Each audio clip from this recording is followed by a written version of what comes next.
अगर मैं कांग्रेस पार्टी या फिर राहुल गांधी की बात करूं तो कोई एक आइडिया अगर इस मंच से आपको देना हो उन्हें, क्या कहना चाहेंगे, क्या होगी सलाह आपकी? सबसे पहले तो मुझे लगता है उन्होंने देश के प्रति अपनी भावना ठीक रखनी चाहिए।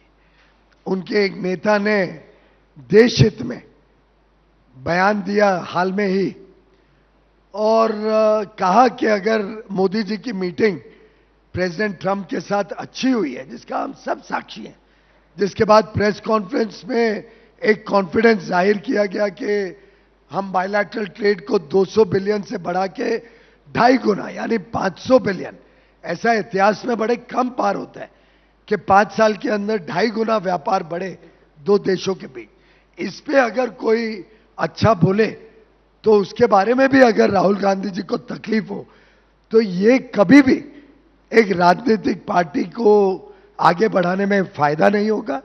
देशभक्ति और राष्ट्रभक्ति पे अगर कोई कॉम्प्रोमाइज करेगा या देश को बांटने की कोशिश करेगा, अगर कोई धर्म और जाति या रंग और प्रदेश और भाषा के आधार पर देश को बांटने का कोशिश करेगा, तो 140 करोड़ भारतवासी कभी भी उनको टॉलरेट नहीं करेंगे। मुझे लगता है राहुल गांधी जी को सर्वप्रथम भारतीयता, भारत की एकता और एकजुटता, भारत के लोगों की क्षमता, उसको रिस्पेक्ट, उसको आदर, उसको सम्मान देना सीखना पड़ेगा। राहुल गांधी और विपक्षी दलों की ओर से आप लोगों पर निशाना साधा जा रहा है। डंकी रूट से जो लोग अमेरिका पहुंचे और फिर उनके डिपोटेशन की पूरी प्रक्रिया चल रही है, मिलिट्री फ्लाइट से उनको लेकर आना, हाथों में पैरों में जंजीरें जकड़ के रखना, इसको लेकर निशाना साधा जा रहा है और सरकार से सवाल पूछे जा रहे हैं कि क्या हमारी सरकार, जो हमारे भारतीय हैं,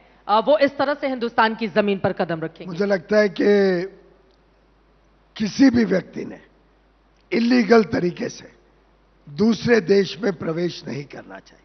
हम भारत में टॉलरेट नहीं करते हैं कि विदेश से कोई व्यक्ति भारत में आके इलीगल इमिग्रेंट बने, वैसे ही हम कभी ये नहीं चाहेंगे कि कोई भारतीय कोई और देश में जाके इलीगल इमिग्रेंट बने। और मुझे लगता है कि भारत सरकार इस विषय में बड़ी स्पष्ट है। हमने कभी डबल स्टैंडर्ड्स या दो अलग अलग व्यू पॉइंट नहीं रखा है कि भारतीय दूसरे देश में जा सकते हैं इलीगली, पर हम दूसरे देश के लोगों को आने नहीं देंगे। जो लोग ऐसे डबल स्टैंडर्ड्स रखते हैं, उन्होंने मुझे लगता है इस प्रकार का स्पष्टीकरण करना चाहिए कि क्या वो फिर रोहिंग्या या विदेश से जो इलीगल इमिग्रेंट्स भारत में हैं, जो बांग्लादेशी इलीगल आके भारत रहते हैं, क्या वो उनका भी सपोर्ट करते हैं? जो इस तरह के एजेंट्स हैं, उन पर लगाम लगा पाने में, उनको रोक पाने में सरकार को क्यों नहीं कामयाबी? एकदम अवश्य इनके ऊपर सख्त से सख्त कार्रवाई होनी चाहिए। जितने लोगों को गुमराह करके ऐसे बाहर लेके गया है लोग, जो एजेंट्स लेके गए हैं, जो भी अगर कोई ऐसे झांसे में आए हैं या जिसके साथ छल हुआ है, उन्होंने अवश्य पुलिस में और होम मिनिस्ट्री में कंप्लेन करना चाहिए और इनके ऊपर सख्त से सख्त कार्रवाई की जाएगी।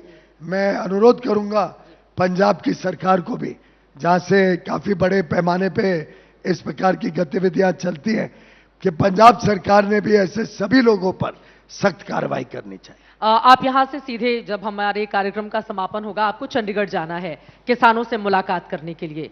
किसानों तक अपनी बात को पहुंचा पाने में सरकार क्या कामयाब हो रही है या कई ऐसी कमियां हैं? क्योंकि विरोधी दलों की ओर से किसानों के मुद्दे पर भी आप लोगों को संसद से लेकर सड़क तक लगातार घेरा जा रहा है। भारत में कितने राज्य हैं बहन जी? कितने?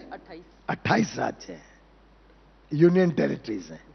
हम महाराष्ट्र में बैठे हैं, तमिलनाडु तो कांग्रेस की सरकार है, डीएमके कांग्रेस, केरल में कम्युनिस्ट की सरकार है, पश्चिम बंगाल में ममता बनर्जी की सरकार है, झारखंड में कांग्रेस की और हेमंत सोरेन की है। आपने किधर भी देश में इस प्रकार का कोई किसानों के बीच में असंतोष या आक्रोश देखा है क्या, सुना है क्या?